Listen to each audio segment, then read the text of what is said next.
Olá, companheiro eletricitário. Mais um podcast dos eletricitários. Hoje com duas figuras ilustres aqui que vão poder desmistificar e dar um pouco mais de clareza para o trabalhador, a trabalhadora, o assistido, o participante, né, tanto o ativo como o aposentado das empresas do setor elétrico, sobre previdência privada. É o Walter Mendes, presidente da Vivest. Satisfação tê-lo aqui, Walter. Muito obrigado. E o Marcelo Figueiredo, presidente da Enerprev. Quero relatar aqui que o companheiro Sérgio Wilson Ferraz, da Real Grandeza, por agendas anteriores, não pôde participar hoje aqui, ele estava convidado para esse podcast.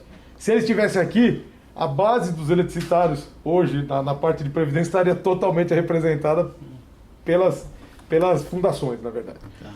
Mas, gente, aqui é um bate-papo descontraído, quero deixar claro para vocês que se tiver algum assunto abordado que envolva questão estratégica, de investimento, alguma coisa que vocês não possam falar, fiquem à vontade de me relatar isso, falar, olha, esse ponto não pode ser abordado, eu vou compreender, porque eu sei a importância das duas entidades, a responsabilidade que tem nas costas de vocês dois aqui hoje, e vamos fluir a conversa. A ideia aqui é esclarecer o povo, porque tem muita fake news por aí que está desinformando em vez de informar as pessoas.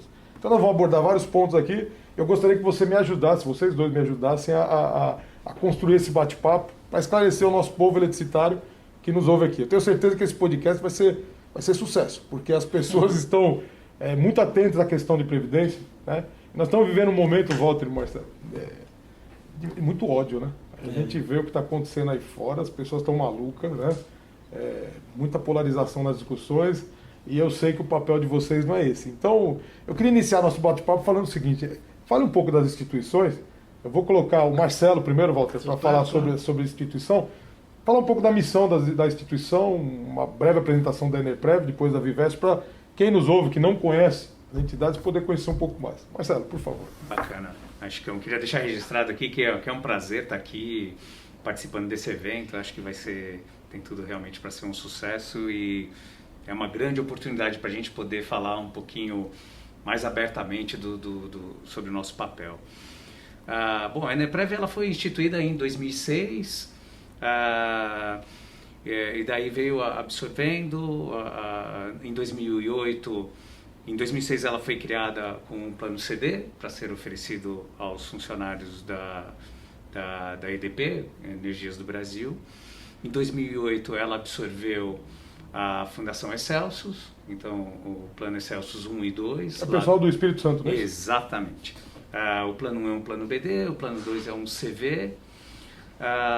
Já em 2011 a gente acabou trazendo lá o PSAP Bandeirante, que até então estava sob gestão da Vivest, a antiga Fundação CESP. E aí veio evoluindo a nossa história, né? Criamos, das empresas absorvidas pela EDP, elas tinham vários planos CDs que foram incorporados em um só, que hoje é o Plano Energias do Brasil. Então a Enerprev hoje administra 4 planos de previdência, sendo o Energias do Brasil, que é um plano CD, é o que está aberto hoje para todos os funcionários, é oferecido a todos os funcionários que ingressam na empresa. Os outros 3 planos estão fechados, que é o Excelsius 1 e 2 e o PSAP Bandeirante. Acho que o momento que a gente está vivendo é desafiador. O Walter vai endossar aqui o que eu estou falando. Todos têm acompanhado, a gente está vivendo um momento econômico complicado, né? Todos os movimentos políticos influenciam a economia e, consequentemente, investimentos. Todos acompanharam nos últimos dias o resultado da Bolsa, sobre o evento aí de 7 de setembro, por exemplo. E ontem, com a carta do presidente, o efeito contrário, ou seja, a Bolsa retoma, há um alívio de pressão no mercado. E para a gente, é fundo de pensão, que tem o objetivo de garantir ali o retorno dos investimentos, é um desafio enorme, né? Você estrutura a sua política de investimentos e aí tem que ficar correndo atrás de novos ajustes, recalibrar as suas carteiras para que a gente não venha trazer riscos para os nossos investimentos. Até porque, só relembrando, a gente nunca está olhando curto prazo. O fundo de pensão está olhando 30, 40 anos para frente. Então, mas sofre o efeito de curto prazo. Então, a parte de mercado de capitais é sempre um desafio muito grande para nós. e todo aquele desafio de evolução, de se comunicar com o participante. Né? Recentemente a gente entrou nas redes sociais, a gente sentia essa necessidade de poder ter um poder maior de comunicação, né? de atender, chegar aos nossos participantes. No primeiro momento a gente entrou no Instagram, no Facebook, eu acho que isso já está dando um certo retorno. A gente tem usado esses veículos para levar um pouco mais do que a gente está fazendo, quais são as ideias, ou seja, trazendo um pouco mais de transparência das intenções da gestão do plano. Chicão, acho que está sendo um momento desafiador, mas está sendo muito interessante. Perfeito. Marcelo, eu vou te falar uma coisa, passando a palavra para o Walter aqui. O nível meu de confiança na previdência privada, né, foi tanto minha vida inteira.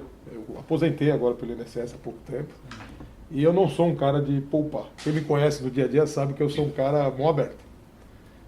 A única coisa que eu fiz na minha vida, pensando no meu futuro, foi minha previdência privada, que está na Vivest hoje, no plano N, né? E agora eu migrei para o CD2 há pouco tempo, tomei essa decisão, né? Pensando, deixei claro isso, inclusive em algumas lives, pensando na minha família, né? Para mim empatava o benefício, fazendo a conta de percentual e tudo mais, ficaria meio a meio a conversa. Eu tinha uma porcentagem de 1/3 em BSPS, 1/3 em BDCV, então tava assim, fiz a conta, falei, cara, vou migrar por causa de um problema cardíaco que eu andei tendo há um tempo atrás. Falei, bom, pelo menos se eu faltar, fica um patrimônio para a família. Essa foi a minha decisão, né? Eu já falei em várias lives isso, mas passar a palavra para o Walter aqui para falar sobre a instituição e depois a gente entra em alguns pontos aqui para a gente desmistificar as coisas aí. Walter, por favor. Vou tentar ser rápido, porque a história da Vivest é um pouco mais longa.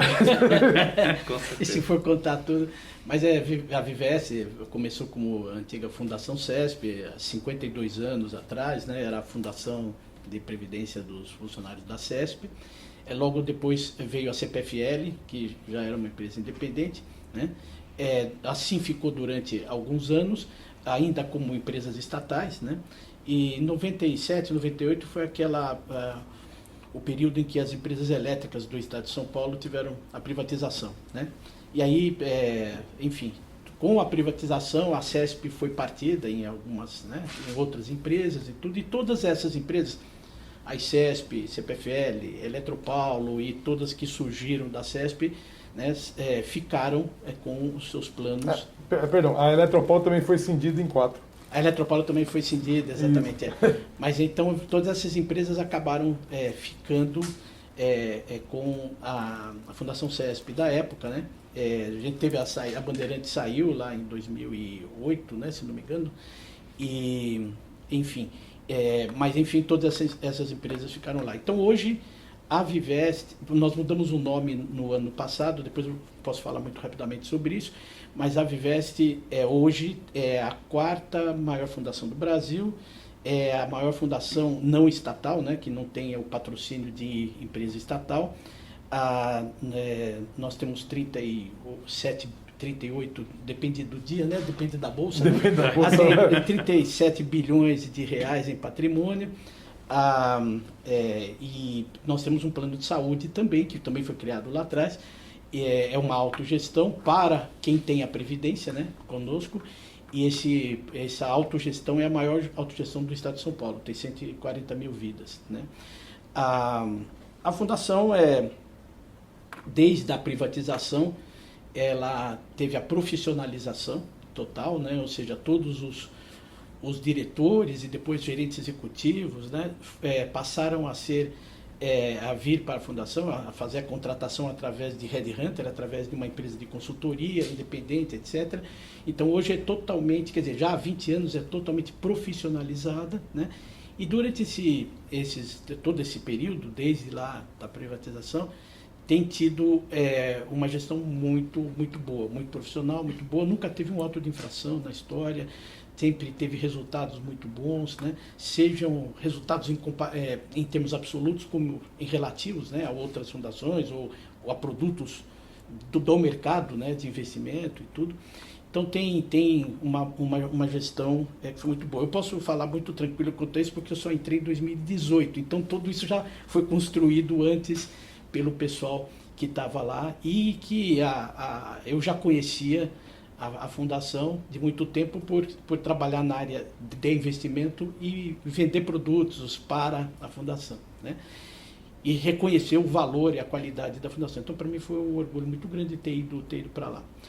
A fundação tem uma característica que é também semelhante à Eneprev, que tem planos com indexador IGP, né? Isso apenas, segundo o levantamento que a Previc fez no ano passado, apenas 7% de todos os benefícios pagos pelas entidades fechadas, 7% dos benefícios são indexados à IGP. Sendo que a Vivest representa 55% desses 7%. É mais da metade. Entendeu? Então, quer dizer, nós, entidades que temos o indexador IGP, somos uma exceção dentro desse mercado. Porque todos as demais entidades já fizeram essas mudanças de indexador. Em 2010, a diretoria da Fundação CESP, na época, né, já fez a proposta de mudança do indexador. Na época não foi aprovado, né, no Conselho, a diretoria já previa, né, um problema de descasamento entre ativo e passivo, porque desde 2008 não há mais títulos emitidos pelo governo indexados ao IGP, mas infelizmente na época não foi aceito. Então, em 2018, até antes de eu entrar, começo de 2018, novamente a diretoria fez a proposta aos comitês gestores para fazer a troca do indexador. E isso foi rolando, enfim, todo mundo sabe, 2 planos tiveram a mudança aprovada oficialmente, a Previc aprovou em abril deste ano, né? E daí mudaram o indexador, que foi o plano da IMAI e o plano da própria fundação, mas os demais ainda não mudaram. Infelizmente, essa demora nessa mudança gerou um déficit muito grande em 2020, porque o IGP explodiu, foi para 23% contra 4,5% do IPCA, e no primeiro semestre desse ano, novamente, explodiu o IGP, teve também uma diferença enorme, perto de 17% do IGP contra pouco mais de 4% do IPCA também, durante o primeiro semestre desse ano.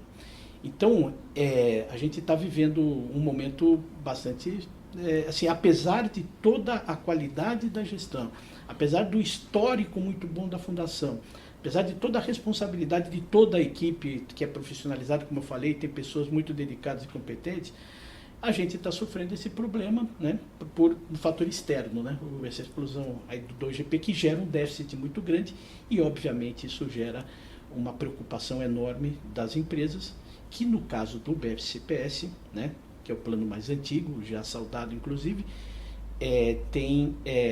as empresas têm a obrigação de fazer frente a esses déficits. Só elas pagam o déficit quando ele ocorre, né? E esses déficits em algumas empresas ficaram realmente muito, muito grandes, né? Vale lembrar aqui que toda essa discussão de que qual é o problema de aumentar de ter essa defasagem ativo e passivo, de ter um déficit, se no BSPS as empresas pagam, as patrocinadoras pagam. O problema é que 60% dos participantes assistidos estão não no BSPS somente, estão no BD e no CV, onde, infelizmente, eles terão que contribuir com os planos de equacionamento que estão sendo apresentados à Previc agora, no final do ano, e a partir de 2022 vão ter que contribuir para fazer esse equacionamento varia de empresa para empresa, em alguns maiores, alguns menores, mas vão contribuir com esse equacionamento. E 2023, provavelmente, a gente vai ter outro equacionamento, porque é o déficit que foi acumulado agora no primeiro semestre de 2021, que foi também bastante alto.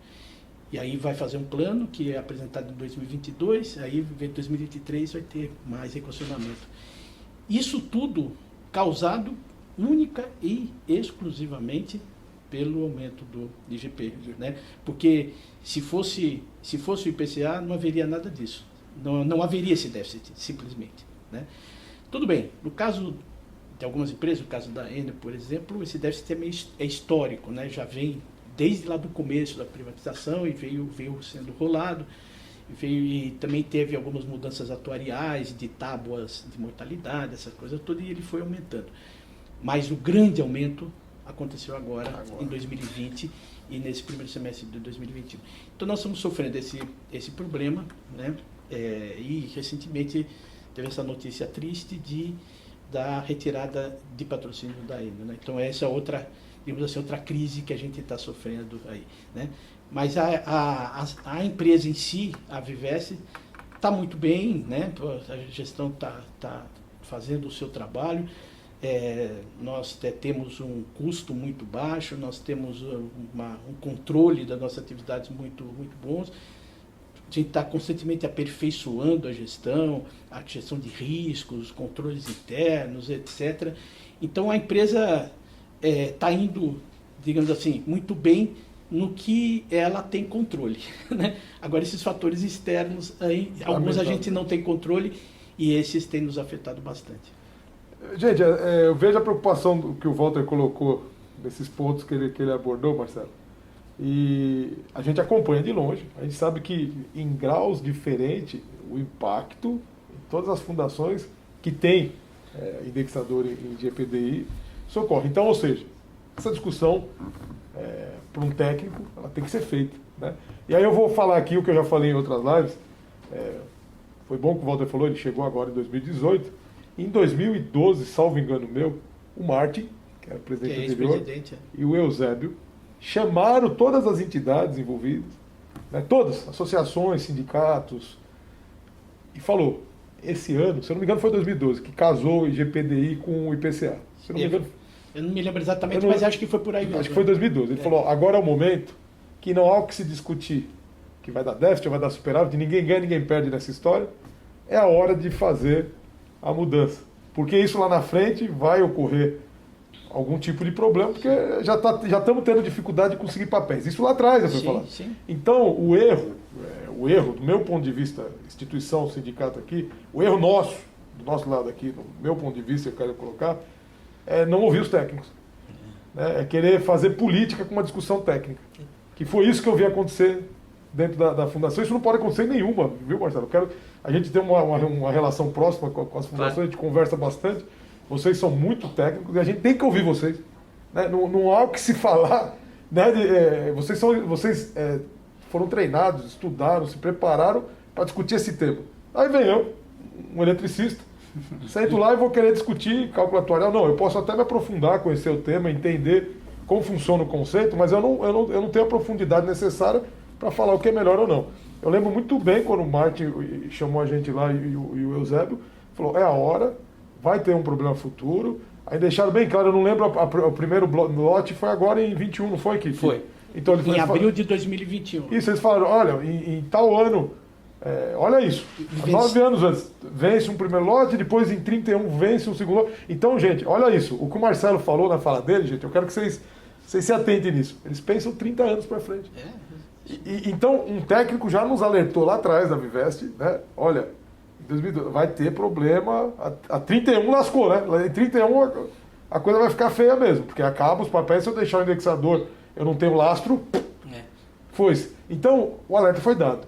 Nós não podemos politizar, quero deixar claro para quem nos ouve aqui, nós não podemos politizar discussões técnicas, né? Matemática é exata, né? O cálculo atuarial, ele leva muitas, eu sei que ele é extremamente complexo, mas é uma ciência exata, né? A pessoa pega vários temas ali, analisa e chega num denominador comum ali que esse é o melhor caminho a ser seguido. Aí, quem somos nós para chegar e falar assim, olha, todos esses cálculos estão errados, o caminho é outro. E aí, essa questão dos patrocinadores, é legal falar para as pessoas que é o seguinte, a conta pode ser paga desde que não seja paga por mim, né? Então, se o patrocinador está pagando a conta, vou fazer o papel do advogado diabo aqui, que não é nem meu papel, vou apanhar um pouco aqui, eu sei na live falando isso, mas vou falar. Se a empresa que vai pagar, qual a minha preocupação? Deixa ela pagar. Só que do outro lado tem regras. E respaldado em regras, daqui a pouco eu vou até perguntar sobre isso também, os caras tomaram a decisão, né? Tomaram a decisão. Aí se está certo ou está errado, no momento oportuno aqui, vocês podem até falar, não, pode ou não pode fazer isso. Errado, vou deixar bem claro. Nós já estamos detectando a Enel Aí eu vou até passar para você aqui, você ficar sabendo em primeira mão. Tivemos uma reunião dia 8 e o Sindicato dos Eletricitários de São Paulo colocou claro. Nós vamos tomar um tipo de atitude se a empresa flexibilizar e avaliar de uma forma, porque é destrutivo para a vida do aposentado, né? Você contribuir. Eu botei meu dinheiro lá e tomei uma decisão de ir para o CD2, mas aquele colega meu que botou lá o dinheiro e não tomou a mesma decisão que eu, hoje está infartando. Né? O cara está desesperado. O que vai ser do meu futuro? Né? E eu quero que a empresa dê o direito para ele de fazer uma reavaliação da possível migração. Né? Lamentavelmente, voltar atrás na retirada do patrocínio, a Enel já deixou claro que não volta, que foi uma decisão, inclusive, do controlador, e não há o que se fazer. Isso daí já foi falado no dia 8 para mim na reunião, estou colocando abertamente aqui. Não volto atrás. Mas posso discutir, não vou te prometer, falando desse jeito, Marcelo, não vou prometer, mas vou avaliar juridicamente e financeiramente a possibilidade e darei uma resposta antes que eu pedi para eles, antes da Assembleia do dia 22, que é uma Assembleia que o sindicato vai fazer para discutir esse tema. A possibilidade, desculpa, de abrir o CD, é isso? Isso, que foi o nosso pedido, né? Para migração. Para migração ou para conversão? Para a conversão. Conversão do ativo ou uma migração do pessoal que tem puro Sim. BSPS. Então, essa foi a discussão, o tema, em alto nível, sabe? Não é nada pessoal. Eu sei das argúrias deles lá, aparecendo no balanço, o impacto, né, dos valores da dívida com a fundação e tudo mais, do BD, o peso disso na discussão, no momento que eles vão pegar empréstimos no mercado, tudo fica mais caro para a empresa, foi isso que eles alertaram Sim. a gente.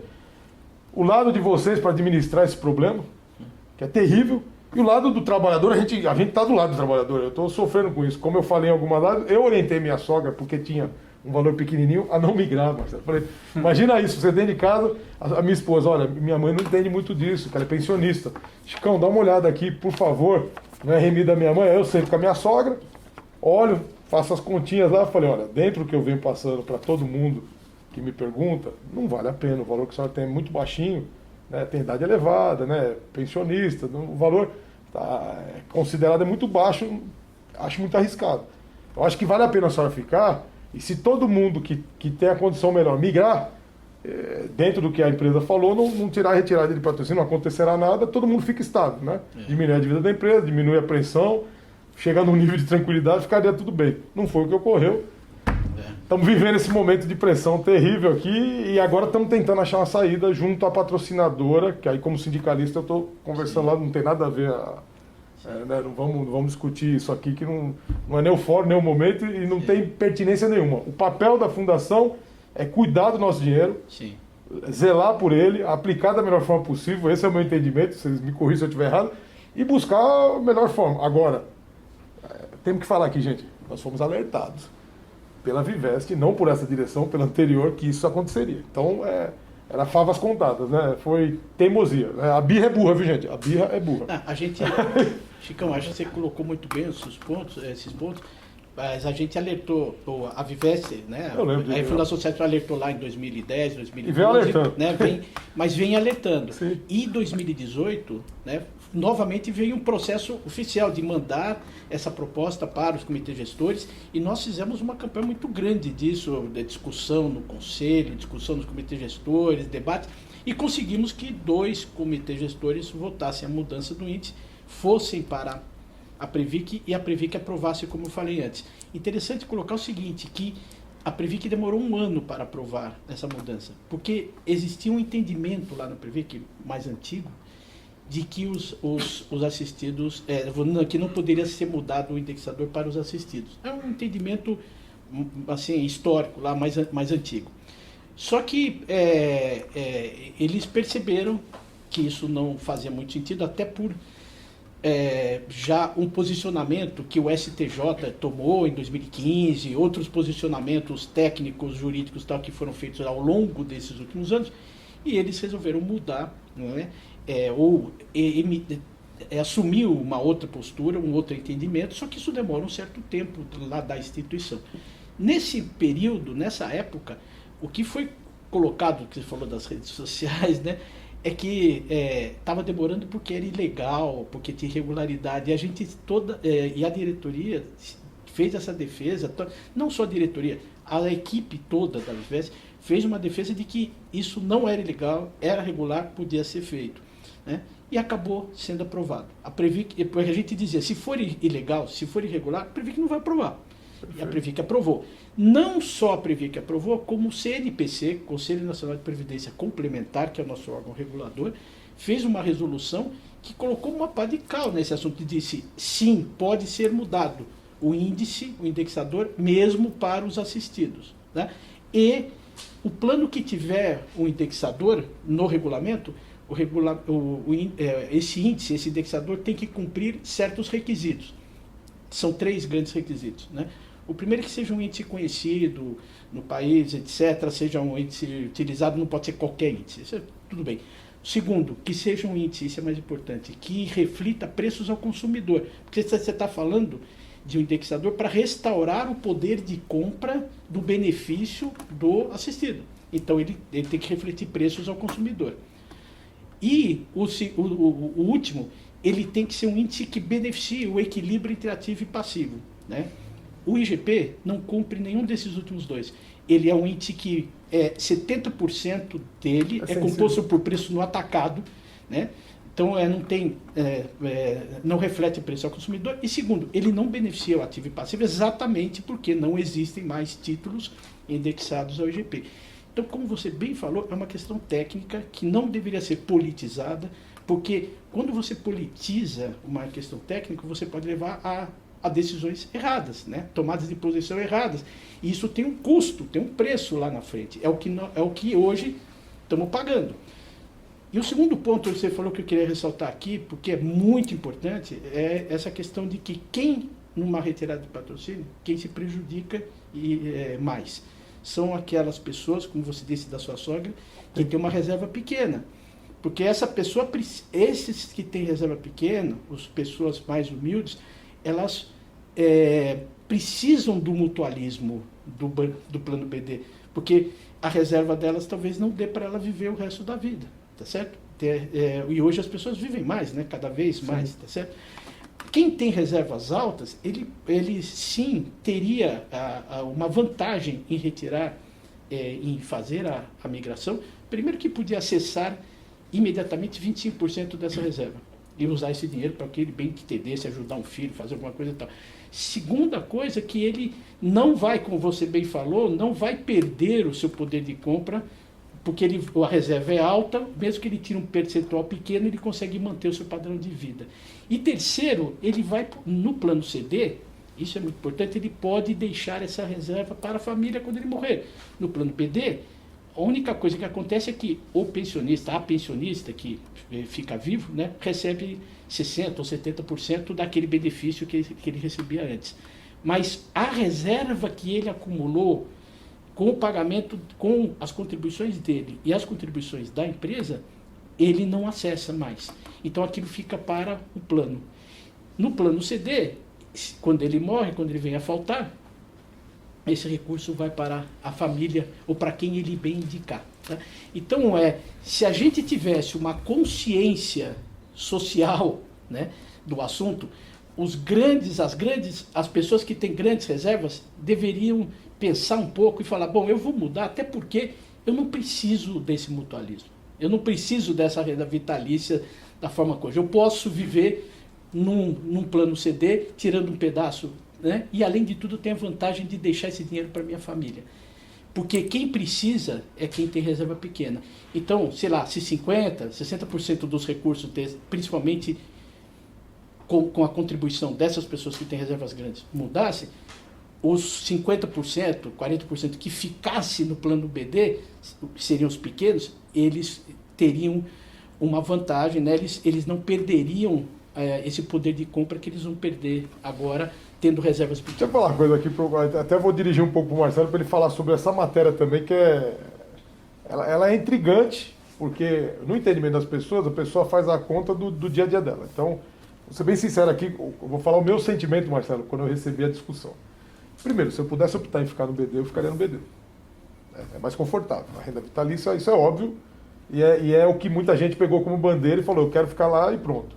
O que eu entendi dentro da discussão, ouvindo os técnicos, tá insustentável. A gente tem que buscar sustentabilidade. Então, esse é o ponto.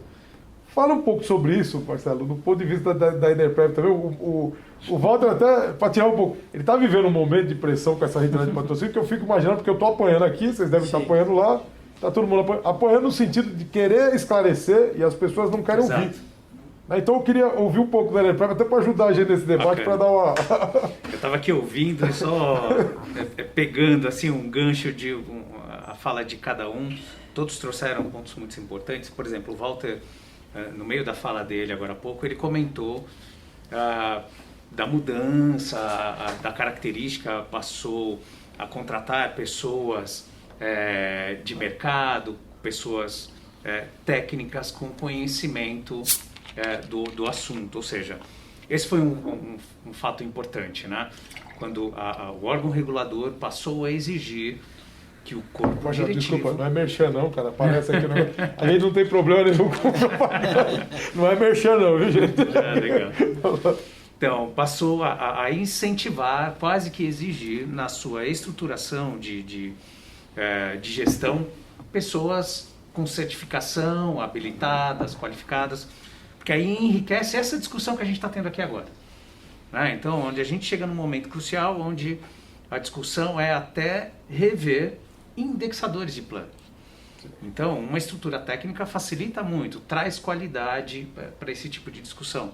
Então, quando o Walter abordou lá atrás, na fala dele, dizendo momento difícil, indexador, ele tem gerado déficits para os planos... Não, assustador, né? Só quero frisar o número que o Walter colocou.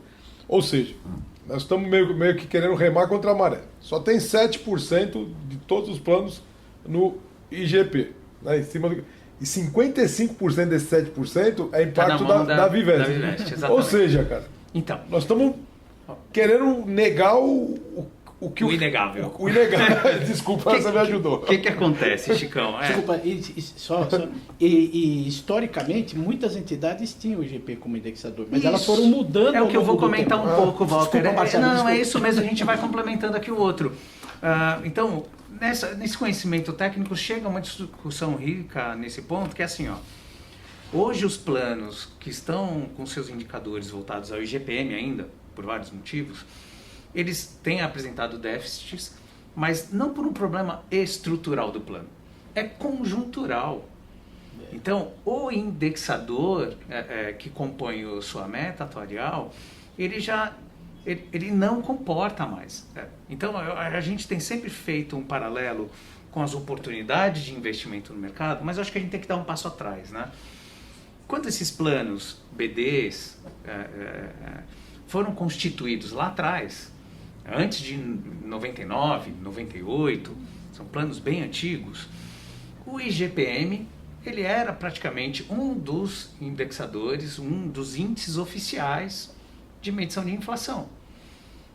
E eram muito utilizados para plano de saúde, por exemplo, e contratos de seguradoras. E aí os fundos de pensão eles eram muito vinculados a esse negócio. Seguradoras, plano de saúde, aluguéis, plano de previdência, eles enxergavam com uma similaridade. Então muitos planos foram constituídos lá atrás e implementaram nos seus regulamentos o indexador, o IGPM. E o que é um indexador dentro de um plano BD? Isso é legal você falar, porque o pessoal que nos ouve, eles escutam falar, a gente usa os termos aqui, é legal a gente... É isso que eu quero esclarecer um pouco, Chicão. Entender, Por que existe o indexador dentro de um plano BD? É para corrigir o poder de compra do participante coberto por esse plano. Então, o assistido, o aposentado, o beneficiário, o pensionista.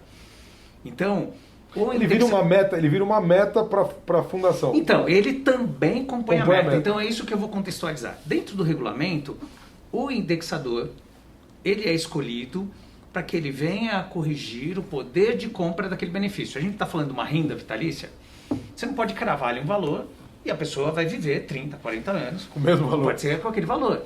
Ele tem que ser corrigido, tem que ser mantido o seu poder de compra. Então, na época, os regulamentos idealizaram, muitos deles, o IGPM. Assim como alguns, o INPC, alguns, o IPCA. Eram índices de inflação da época, todos eles. O que acontece? Esses, no caso aqui, a gente discutindo o IGPM, eles eram para corrigir o poder de compra. Além do poder de compra, do participante, ou seja, a correção do benefício anual, ele compõe também o que a gente chama meta atuarial do plano, que é o quê? A meta ela é composta por esse índice de inflação mais juros, que é para cobrir aumentos, projeções salariais, enquanto os participantes estão na ativa, eles vão tendo projeções salariais, aumentos, eles vão ter correções tábuas atuariais. Então, tem vários fatores atuariais que aí são cobertos por essa meta atuarial. Então, voltando um pouco, o índice de inflação ele é basicamente para corrigir o benefício do assalariado, do aposentado. Então, olha a importância disso. Reposição de inflação. Ao longo do tempo, foi se percebendo que o seguinte, o IGPM ele passou a ser utilizado na sua composição mais para contratos industriais, da indústria, do comércio. Hoje ele é praticamente utilizado para alguns contratos de prestação de serviço de aluguel. Então, quando vocês estão discutindo lá, um exemplo, com as patrocinadoras, ninguém vai lá discutir no acordo coletivo, como inflação, o IGPM. É sempre o IPCA, ou no máximo o INPC. Sim. Então, a gente tem mesmo esses dias várias matérias falando assim, puxa, o assalariado, boa parte não está conseguindo 100% de reposição, porque nos acordos coletivos tem ficado abaixo do IPCA. Ninguém usa como referência o IGPM. Então, aí entra aquela discussão dizendo o seguinte, os assalariados, os beneficiários dos planos, têm o direito ao IGPM cravado ali no regulamento. Na verdade, não. Na época foi instituído um índice de inflação, que alguns escreveram no seu regulamento IGPM, mas a ideia era um índice de inflação para corrigir o benefício. Hoje, por exemplo, o índice de inflação que o Ministério da Economia utiliza para traçar as suas metas de inflação e direcionamento da economia é o IPCA. Todos os títulos do governo, de dívida do governo, são lastreados ao IPCA, ou até mesmo a própria Selic. IGPM não mais. Então, a gente tem que também desmistificar isso um pouco. Usa-se sempre para justificar o porquê de uma troca de indexador, você não ter um hedge, né, um ativo disponível no mercado que trave a sua obrigação com o seu patrimônio investido no mercado. Acho que tem que ir além disso um pouco, né? Eu acho que esse índice de IGPM já não reflete mais o que é a economia, a inflação sentida pelo beneficiário do plano. Então, é o consumidor de até 40 salários mínimos, é o IPCA. Né? A gente está falando o tempo todo, ontem divulgou lá que a inflação fechada aí do período desse ano está acima de 9, quase batendo 2 dígitos. A gente está falando de quê? IPCA. Toda a correção da cesta básica é observada em vários pontos a composição de IPCA. O IGPDI ele tem 60% composto pelo IPA, que são produtos industrializados. Commodities entra nessa composição. O impacto do dólar, o dólar flutua e exatamente, a commodities balança isso. 10% é o INCC, o Índice Nacional de Construção Civil, que sofreu um boom aí ultimamente, porque como a Selic está baixa, estimula a construção civil, as pessoas compram, às vezes, imóvel até como investimento, é uma taxa baixa, o Índice Nacional de Construção Civil dispara, commodities dispara. E dentro do IGPM, só 30% é inflação nossa, de assalariados. É o dia a dia. Que é legumes, frutas, aluguel, transporte. Então, assim, isso é legal. Há essa distorção. Então, quando há essa preocupação em se desmistificar esse direito adquirido. Acho que todo participante tem como direito adquirido a correção do seu benefício. O que está sendo buscado pelas entidades que têm IGPM na sua composição é esse equilíbrio de um indexador um pouco mais próximo da realidade do beneficiário do plano. Então, um exemplo, só para fechar esse assunto, ano passado, enquanto que o IPCA, por exemplo, ficou em torno de 4,80%, o IGPM fechou acima de 25%. Então, assim, totalmente descorrelacionado. Assim. Então, essa preocupação é buscar isso.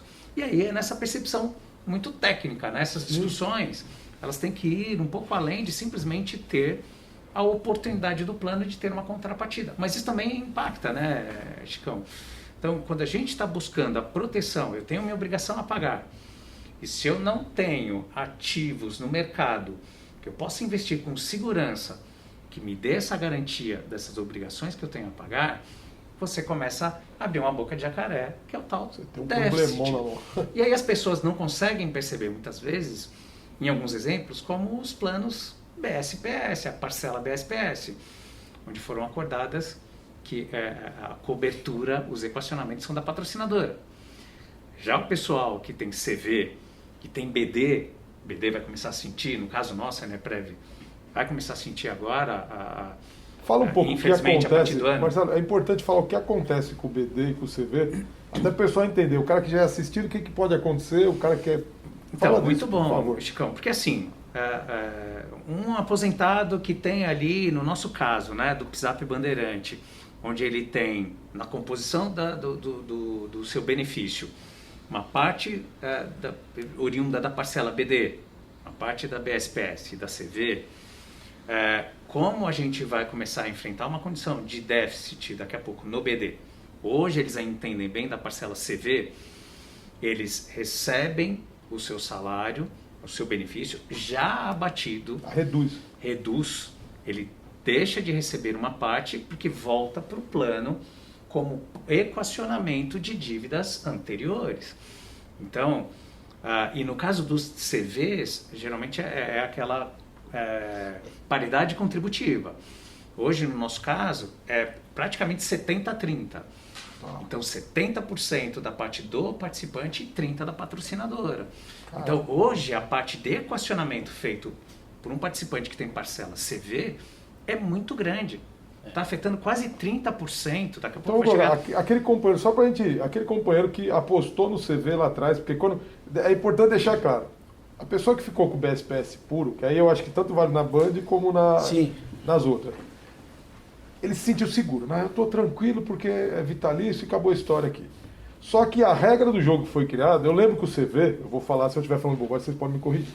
Eu lembro que ele foi criado, eu vou usar um termo feio aqui, é um acochambramento, porque o BD a conta não fechava.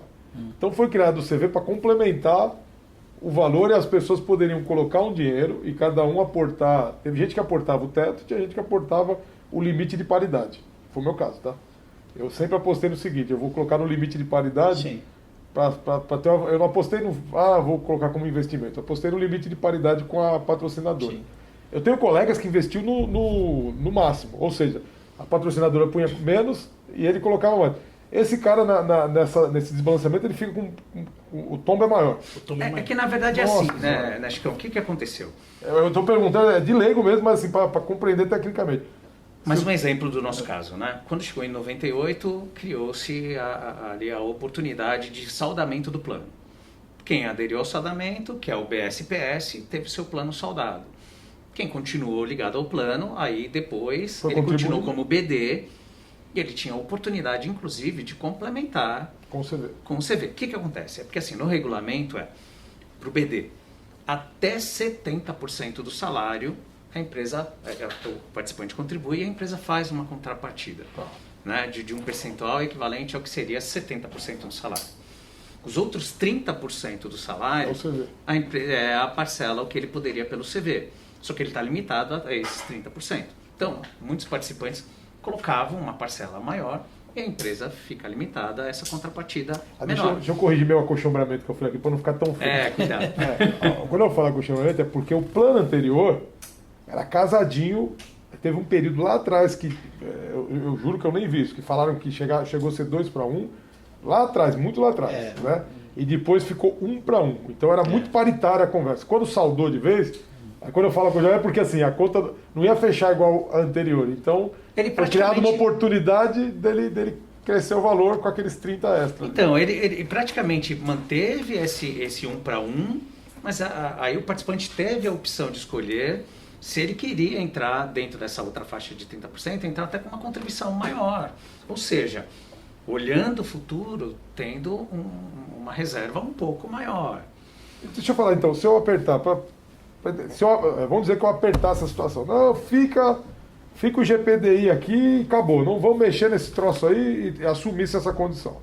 Né? Vamos dizer que a patrocinadora não fizesse como a Enel, falasse, tá bom, eu vou continuar pagando, ela cobre o déficit no BSPS, e que o companheira, trabalhador lá ativo, que começou a pagar isso em 98, né, hoje ele está aposentando, ou seja, ele tem o período dele todo de BD. Um que saiu com a aposentadoria especial, por exemplo, ele está aposentando agora e ele só tem BD. Então, o que você está me dizendo é que se eu insistir no GPDI, essa pessoa vai amargar déficits aí no... Ela vai começar a ver uma redução do seu benefício, porque ela vai ter que devolver dinheiro para o plano para ajudar no equacionamento. Então, um grupo enorme de pessoas aí prejudicadas.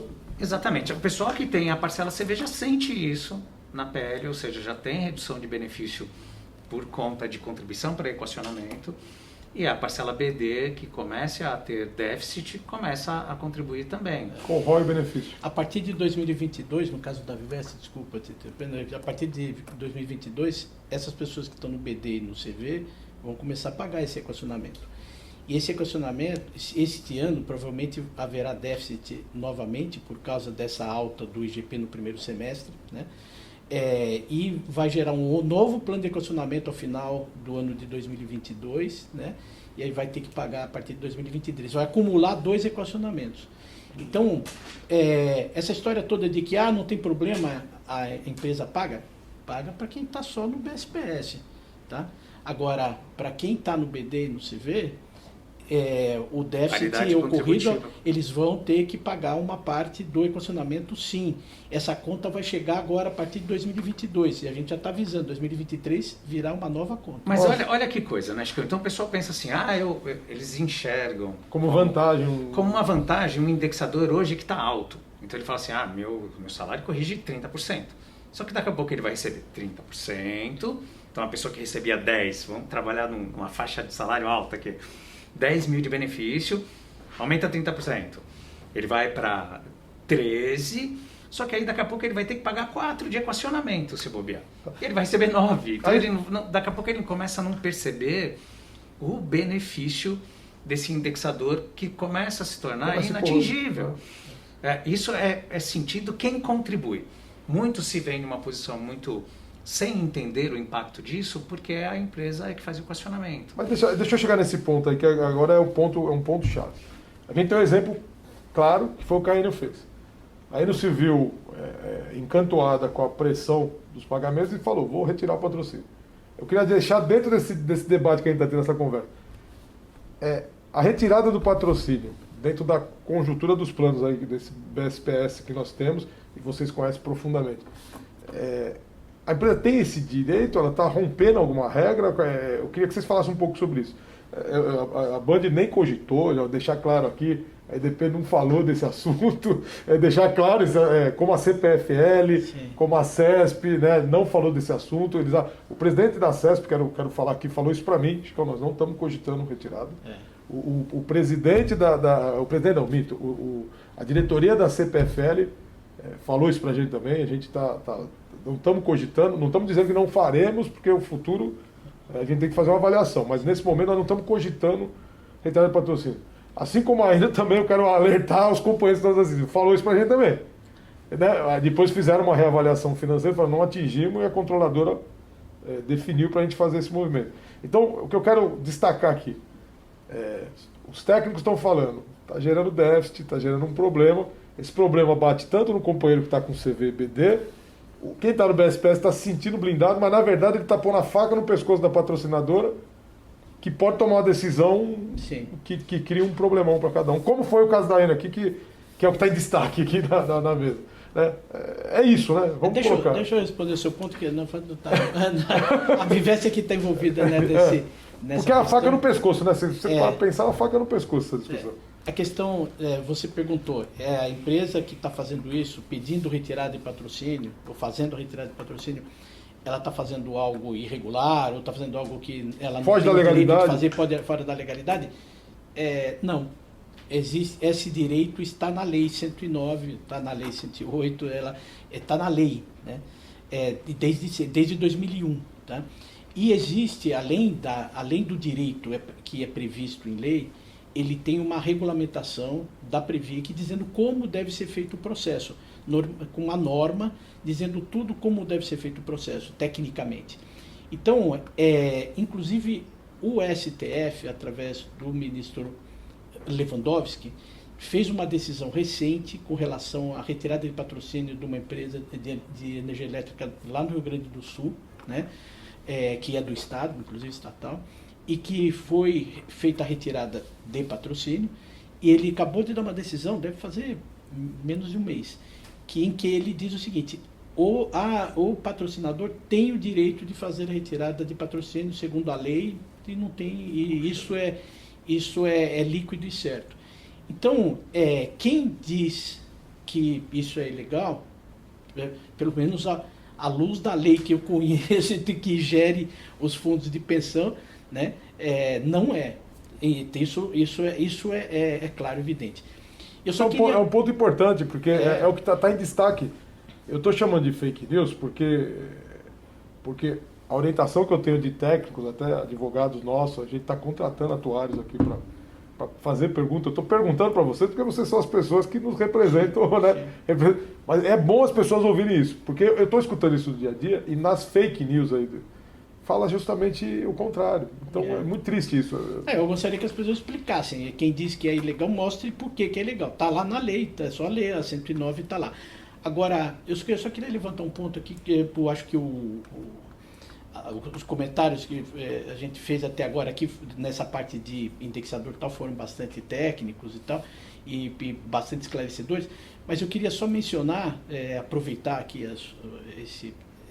a oportunidade de dizer que, em relação ao processo de troca de indexador, a Vivest contratou 3 estudos, um estudo atuarial, um estudo legal sobre a resolução lá do CNPC, a 40, que fala sobre essa questão, e também contratou um estudo econômico sobre essa comparação do IGP, do IPCA, que você colocou muito bem aí na sua fala.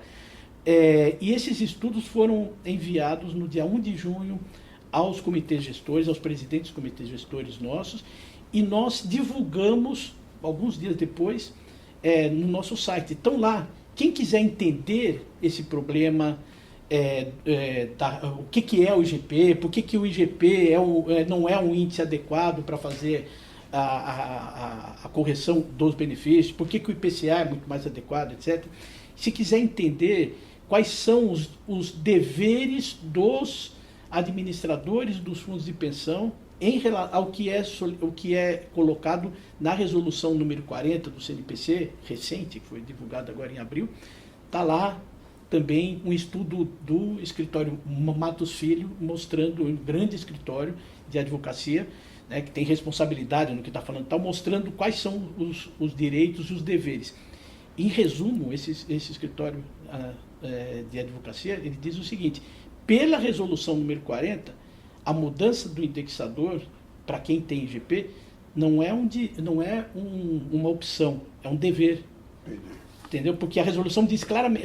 Lembra que eu falei que o IGP não cumpre os requisitos lá da resolução número 40? Eles falaram isso. Com relação ao que é o IGP, o que é o IPCA, essa questão toda econômica, né, que você colocou muito bem, tem um estudo feito por um economista muito famoso, José Júlio Sena, que é doutor em economia, etc., foi do Banco Central, foi diretor do Banco Central, é professor na FGV do Rio, etc. É uma autoridade no assunto, ele fez um estudo, está lá o trabalho no nosso site. E na parte atuarial foi feito um estudo da Mercer, né, que também é uma empresa super conhecida, internacional, etc., um estudo atuarial de longo prazo, mostrando os problemas que a continuidade da indexação do IGP pode ter. E depois foi feita uma atualização pela nossa própria área atuarial, que aliás é muito boa, tem pessoas muito, enfim, que fazem um trabalho muito sério, que atualizou esse trabalho em relação a 2020, né, o que aconteceu em 2020 com relação ao IGP e IPCA. E lá nesse trabalho de atualização tem qual é o déficit do BSPS, e tem também do BD e tem também do CV. Por plano. Então as pessoas, o participante, se entrar no nosso site lá da Vivest, tem esses estudos lá.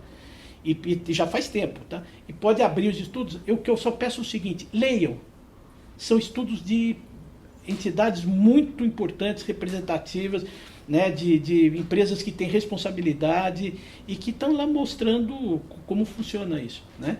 E esses estudos foram feitos exatamente para embasar, para dar argumentos, para dar informação, né, para a gente fazer uma discussão séria e não uma discussão política e irresponsável.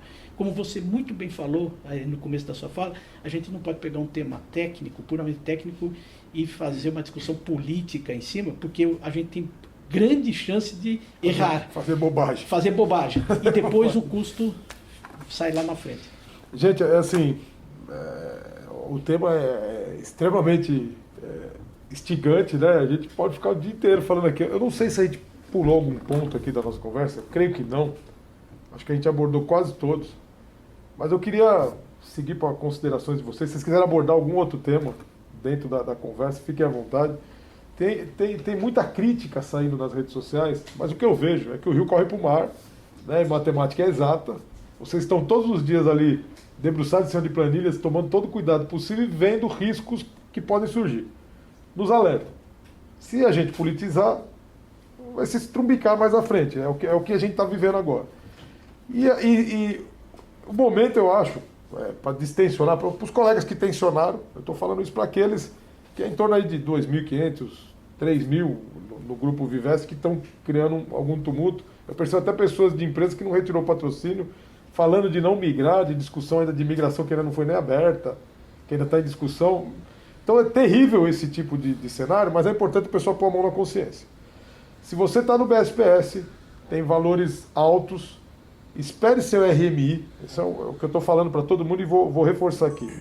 Faça seu cálculo e verifique se você consegue, fazendo a migração, recebendo um percentual, eu digo, por tempo determinado, pode ser que seja bom para alguns. Se a pessoa tiver com algum problema de saúde muito sério e tudo mais, a pessoa pode querer retirar antecipadamente de valor. Mas eu desaconselho. Eu falo para as pessoas, faz um percentual para garantir igual o seu benefício. Se aritmeticamente chegar nisso, não há por que não migrar. Eu venho falando isso todo o tempo, desde o início dessa discussão de migração, que surgiu, até teve um movimento na Ederprev também de migração, depois vocês voltaram... Não, a gente cumpriu o período, que foi durante a pandemia, isso atrapalhou. Isso, depois se quiser até comentar um pouco sobre isso, eu acho que é importante nas considerações, mas o meu ponto eu não vou furtar as pessoas de poderem avaliar o seu futuro, esse é um ponto. Então a migração acho que deve ser discutida sim. E reavaliada. Eu tenho muita preocupação na questão da retirada de patrocínio, para onde vai esse dinheiro, né? Se a pessoa for para o mercado, as taxas de administrações são outras, né? Banco é banco. Posso fazer um comentário? Claro, isso? Claro. Fica à vontade. Não. Você lembrou um ponto muito importante. Porque eu fico preocupado com isso.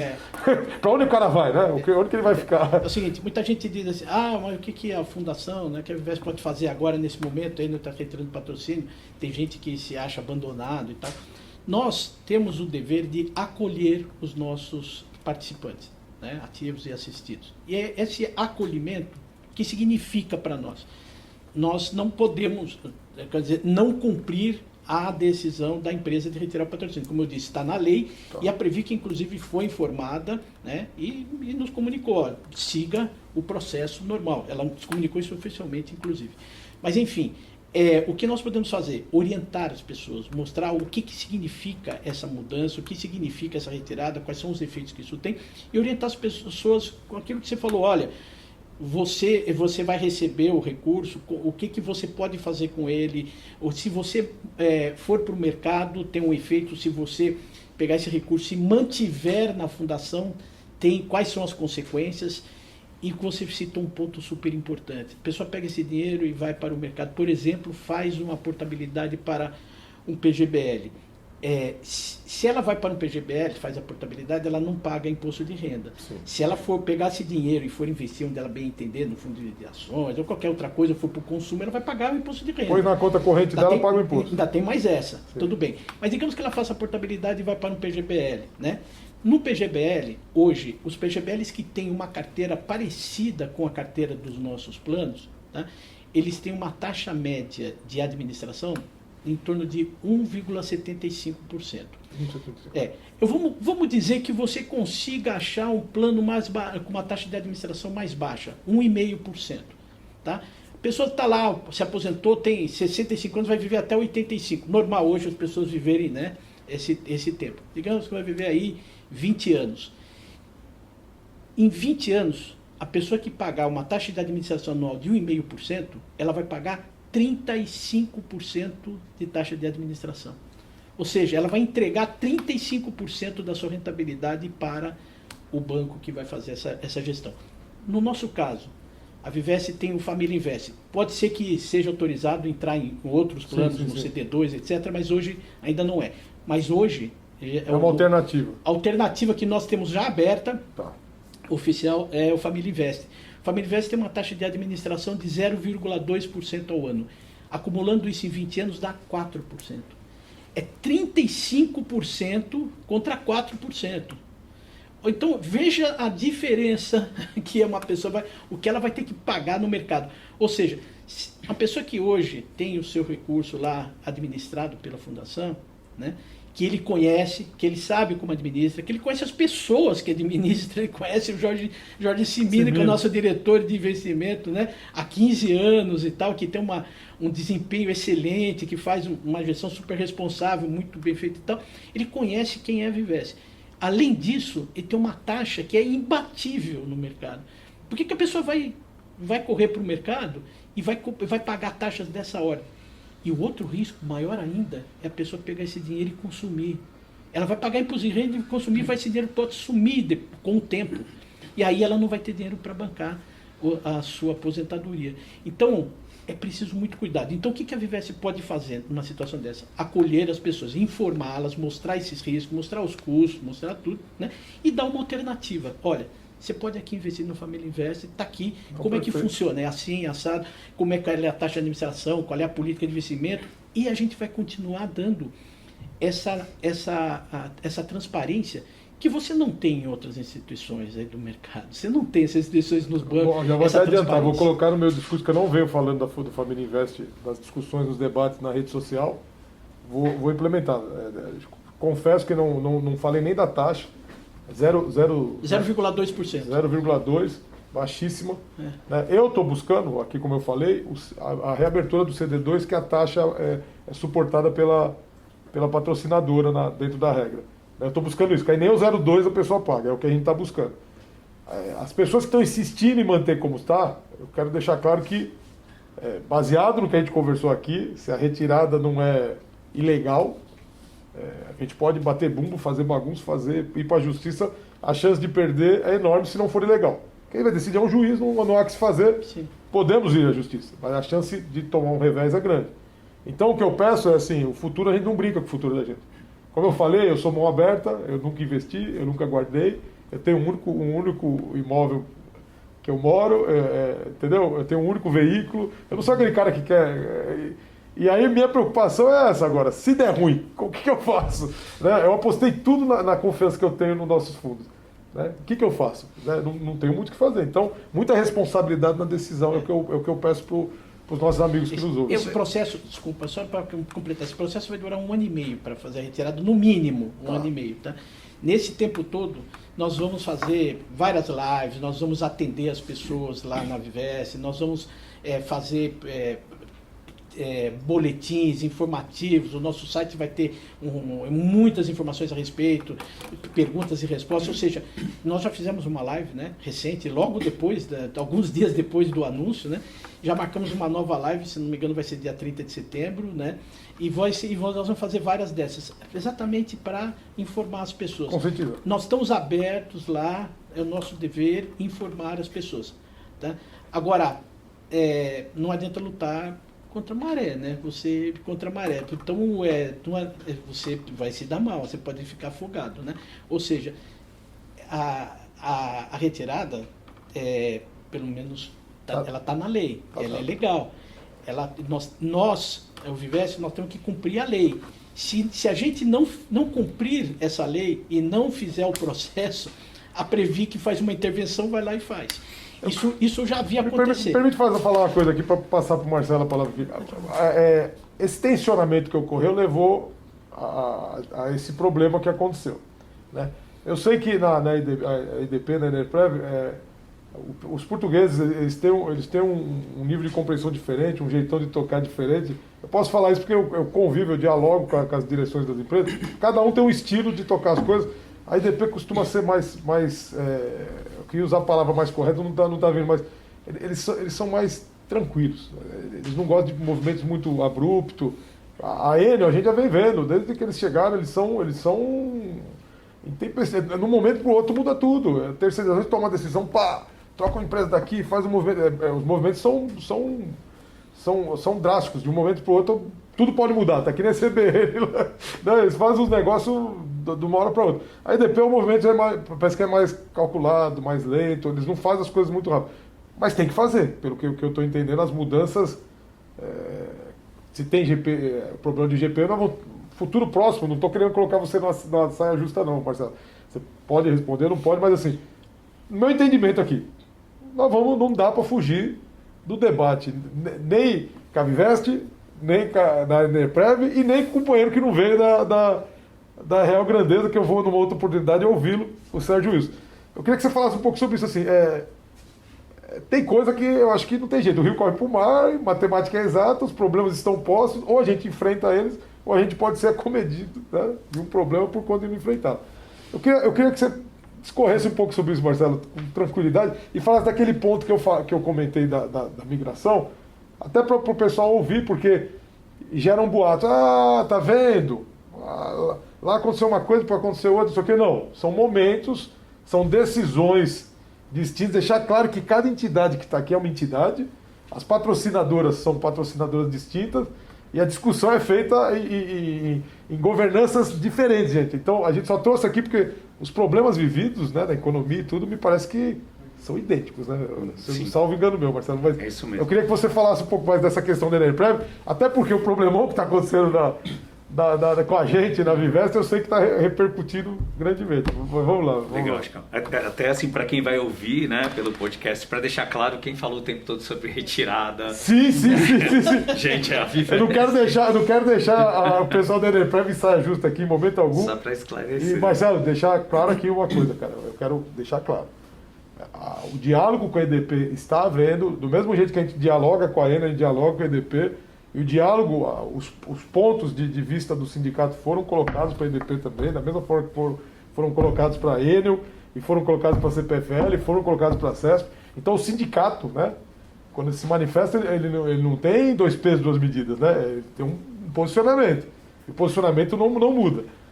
O que volta é o posicionamento da outra parte, né? Que aí é o ponto que diferencia um pouco. Eu quero te passar a palavra, por favor, Marcelo. Então, no caso, essas discussões são sempre saudáveis, tem que ser sempre revisitadas pela entidade, algumas discussões com participante, algumas discussões com patrocinadora. Mas, por exemplo, o que a Enerprev tem feito, em 2019, iniciou-se, né, um processo de discussão da migração como uma oportunidade. Em 2020 executou-se a abertura da migração voluntária do Plano PSAP Bandeirante para Energias do Brasil. Foi um momento complexo, a economia afundando por conta da pandemia, até os ativos de menor risco, os ativos de renda fixa, sofreram rentabilidades negativas. Então, isso dificultou muito a nossa abordagem aos participantes e o esclarecimento das oportunidades colocadas na mesa nesse processo de migração. Então, acho que um ponto muito importante, Chicão, a ser explorado no futuro por vocês, junto com a gente, é um esclarecimento maior do que como funciona um plano BD e como funciona um plano CD. Né? Às vezes vocês têm falado aí um pouco de reserva, quem tem reserva baixa, reserva alta, qual que é a vantagem, quem não tá. Eu não olho dessa forma, eu acho que assim, é o momento de cada um e as oportunidades entre os planos. Então, resumidamente falando, o plano BD, ele te garante uma renda vitalícia. você, participante do plano, ao falecer, dependendo da característica do plano, você passa para o seu companheiro ou companheira 50% ou 60% desse seu benefício. E tem um percentual para quem tem filho menor. O companheiro ou companheira faleceu, acabou o benefício, encerra-se por aí. Então, os atuários ficam ali torcendo e calculando quando que o pessoal vai morrer, se morre antes, para sobrar dinheiro para pagar o benefício para o outro. Seguir a régua. É mais ou menos como funciona no INSS. Já um plano CD, ele é um plano mais moderno, e ele traz muitas outras vantagens. Você comentou em alguns pontos falando de moléstia grave. A gente mesmo está fazendo uma revisão do plano Energias, do regulamento do plano Energias, onde um ponto que a gente vai incorporar é um acesso mais fácil e rápido ao patrimônio quem sofre de moléstia grave. Porque a gente entende que assim, é um patrimônio do participante acumulado por ele, e que se ele se vê num momento de necessidade para tratamento de uma moléstia grave, ele pode tomar a decisão de acessar ali esse patrimônio para se proteger, ou até mesmo para prolongar sua vida. Essa oportunidade um plano BD não oferece. Ele vai continuar com o benefício dele ali, às vezes ele até morrer, ou ele vai buscar um recurso no mercado, vai pegar um empréstimo, sendo que ele poderia, num caso de um plano CD, acessar uma boa parte desse patrimônio, aumentar o seu percentual do saque, reduzir o período de recebimento desse patrimônio para prolongar um pouco a sua vida, por exemplo. É uma oportunidade. Então, existem vantagens diferentes para cada característica de plano. Isso é muito importante. Isso, quando é bem esclarecido, dentro de um processo de imigração, as pessoas tomam decisões mais tranquilas, de uma forma mais estruturadas. Não ouvindo, o companheiro, o amigo do lado, o que você vai fazer? E ele decide igual, sem nem saber se aquilo realmente o atende. Então, voltando um pouco à sua pergunta, né? Então, a Eneprev, junto com a EDP, conduziu o plano de imigração. Eu caracterizaria como bem sucedida a migração. A gente conseguiu migrar 17% do patrimônio, dentro de todo esse contexto de pandemia, distanciamento, a gente não podendo sentar com as pessoas, explicar de uma forma mais próxima, teve que ser tudo conduzido à distância, mas foi um processo muito bem conduzido e, de certa forma, deu um bom resultado. Mas até olhando do aspecto do participante, que teve a oportunidade de ir para um plano mais moderno, mais acessível, onde ele dá até a proteção, ali o colchão, de enxergar o seu patrimônio. Não está dentro de uma reserva mutualista. Ele enxerga a sua conta, o seu patrimônio acumulado e até aquela percepção como um seguro. Ele faltando, a sua família tem acesso a todo aquele montante que lhe pertence. A gente está vivendo agora uma etapa que é o processo de troca do indexador. Isso é só cumprindo um rito junto à Previc, 180 dias, não está definido, isso vai ser votado só em novembro, então não há uma decisão a respeito disso, a gente só está manifestando uma intenção dessa troca, assim como o Walter falou da Vivest, nós também temos uma área no nosso site, onde tem todas as informações a respeito dessa troca do indexador, perdão, todos os estudos elaborados, toda a defesa, o que demonstra a importância dessa troca, mas que ainda será votada em novembro pelo Conselho. Essa decisão é realmente do Conselho. E isso é uma ação que assim partiu do fundo de pensão. Aí é um ato de gestão nosso. É a gente dizer, com uma legislação atualizada, onde realmente provoca diligência, ou seja, o dirigente do fundo de pensão, ele tem que tomar essa ação para proporcionar a sustentabilidade do plano, a continuidade do plano, o equilíbrio do plano. Não vou entrar aqui no aspecto técnico, né? Mas falando em equilíbrio mesmo técnico e possivelmente até partir para uma situação futura de superávit. Hoje, uma situação que a gente não consegue por conta de um indexador que está totalmente fora da realidade. E mantendo, da mesma forma, o poder de compra do participante. Ele vai ter ali a inflação reposta. Então, assim, não estamos com isso buscando ferir nenhum direito, trazendo nenhum ônus para o participante. Agora, esse assunto retirada envolve só a Vivest e a Enel atualmente. É bom frisar, é bom frisar. A EDP não fala disso, não tem essa discussão conosco. Ela tem percebido a importância dessa mitigação de risco com a troca do indexador, ela tem acompanhado isso, vê com bons olhos essa ação da Eneprev na busca de equilíbrio e sustentabilidade do plano, mas ela só tem acompanhado realmente até aí. Não tem sido discutidas essa situação de retirada, não está no nosso... Eu vou falar aqui abertamente para o nosso público aqui, a posição do sindicato não é nem das fundações e nem das empresas, tá? A posição do sindicato para as empresas que a gente caminhou. A gente caminhou uma casadinha para todas as empresas dizendo o seguinte, olha, eu topo discutir e apoio a discussão da troca do indexador, levando em consideração os papéis, os investimentos que vocês têm, proporcionalizando. Né? Nem para sobrar, nem para faltar. Então seria aquele 70-30 no caso de alguns planos, tem outros planos que é um pouco mais, outros menos. A gente mandou uma carta dizendo isso para as empresas, tá? Para as patrocinadoras. Topo discutir isso, porque eu sei que isso reduz o problema futuro. Abertura de migração, topo. Empresa que tinha fechado, como o próprio caso da Enel, eu pedi para reabrir. Eu mandou uma carta pedindo a reabertura da migração, que eu entendia que muita gente tinha se arrependido de não ter migrado, mas a empresa não acatou. E o outro ponto, a não retirada de patrocínio. Entendeu? Garantir, pelo menos por um tempo, a não retirada de patrocínio. Por quê? Levando em consideração a duração dos planos. As pessoas estão envelhecidas, as pessoas... O cálculo atuarial que você falou que o atuário fica fazendo conta lá e olhando a régua, é bem isso. E se der uma tranquilidade, foi o caso da CPFL, 6 anos. Né? Nos deu um documento dizendo isso. Né? Que se atingir 6 anos, eu abro a migração, discute a troca do indexador e coloco 6 anos. Se atingir a meta de... não colocou de 50%, não. Ela colocou a meta não de valores, mas sim de redução de impacto. Né? Que é diferente. Você está aumentando o juros, já vai mexer no cálculo. Sim. A gente sabe disso, não é montante que ela está discutindo, ela está discutindo redução de impacto. Se reduzir o impacto... Impacto atuarial, né? Atuarial, ela topa dar 6 anos que é diferente de você falar migração de 50% das reservas. É uma outra discussão.